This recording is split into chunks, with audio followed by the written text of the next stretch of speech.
Salut, c'est Baboun. Aujourd'hui, je vais vous présenter un petit outil. J'ai commencé à l'ouvrir et je me suis dit que j'allais partager ça avec vous parce qu'il a l'air pas mal. Il a l'air franchement pas mal. Donc c'est le petit pistolet colle, hein, tout le monde connaît, hein, la colle chauffante là, et qui vient de chez Parside. J'en avais déjà un outil comme ça. Que j'avais acheté chez Truc Rama et qui fonctionne encore très bien. Hein. Mais celui-là, je l'ai trouvé un petit peu plus élaboré. C'est ah bah merde, ils sont là, je les avais pas vus. J'ai ouvert tout à l'heure et j'ai trouvé qu'il y avait un petit truc qui était pas mal. Donc je voulais vous partager avec vous. Donc pistolet à colle, hein, classique, hein, avec son repose. Voilà, ok, avec sa petite buse, avec la petite étiquette qui vous précise qu'il ne faut pas tirer la colle, le bâton de colle par l'arrière, une fois qu'il est dedans. Avec son petit câble d'alimentation.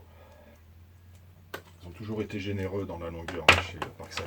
Jamais été faire 1m80, quelque chose comme ça. Jamais été embêté avec quelque chose. Donc qui sur mon autre pistolet à colle, en fait, tu branchais directement ça au tulle. Ok.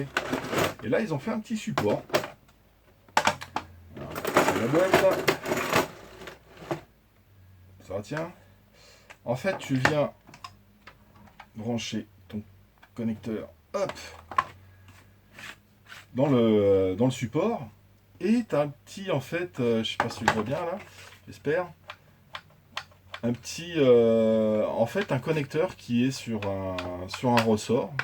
Tu viens brancher ton pistolet colle dedans, normalement. Voilà.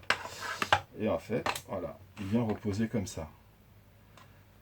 Et du coup, bah, ça, tu le laisses en chauffe. Tu prends ton pistolet colle, tu vas faire ce que tu as à faire. Et puis, hop, tu le rebranches ici, tu le remets en chauffe. Et j'ai trouvé ce système-là assez ingénieux. Alors, il fonctionne au moins? Je sais pas. J'ai branché la prise. Ce serait bien qu'il marche quand même. Ah bah oui, c'est parce que j'avais mal mis. Ok. Donc, bon évidemment j'ai pris des bâtons de colle en plus, hein, parce que pour l'ouvrir, ça sert à rien. On va utiliser ceux qui sont fournis avec. Hop. Et voilà. Et il n'y a plus à attendre que ça chauffe. Mais j'ai trouvé ingénieux ce petit système là en fait. Donc c'est vrai qu'à l'époque, moi, ce que j'avais, c'était le câble ne pouvait pas s'enlever quoi en fait, il fallait rester sur place. Tu débranchais le truc, 3 minutes après, il était froid. Et là, bah, en fait, tu peux aller coller quelque part autre. Alors je vois que c'est quoi c'est PHP 500 E3. 500 pourquoi? Pour 500 watts? Ça me semble beaucoup quand même. Risque de brûlure, utilisation, pistolet à colle, matériel, caractéristiques techniques. 25 watts. Ah, d'accord. Donc, puissance nominale absorbée 25 watts lors de la mise en service, c'est-à-dire là, 500 watts. Temps de chauffe environ 5 minutes. Classe 2, double isolation. Ok. Par contre, alors, je sais pas combien de temps en fait tu peux t'en servir quand il est déconnecté du support. Mais ça dépend de tellement de choses, enfin tellement de paramètres. Si tu travailles dans une pièce froide ou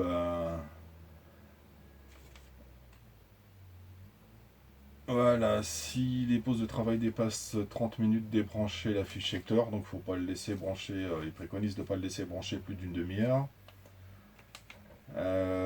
Utilisation, on peut le mettre sur les tout un tas de trucs. Donc les pièces ne doivent pas être inférieures à 5 degrés et supérieures à 50 degrés. Donc, non, en fait, ouais, le temps d'utilisation en dehors de son support, bah, ça dépend de l'utilisation de la température ambiante. Hein. La garantie, bon, ça c'est la fin. Article du code de la route. Non, c'est pas du code de la route. Hein. Enfin bref. Donc je sais plus combien je l'ai acheté. Hein. Vous allez voir sur le site Parkside, chez les revendeurs évidemment. Mais voilà, je voulais juste vous partager ce petit système là que je trouve assez ingénieux. Sur ce, je vous laisse et puis je vous dis à très bientôt. Allez, tchuss.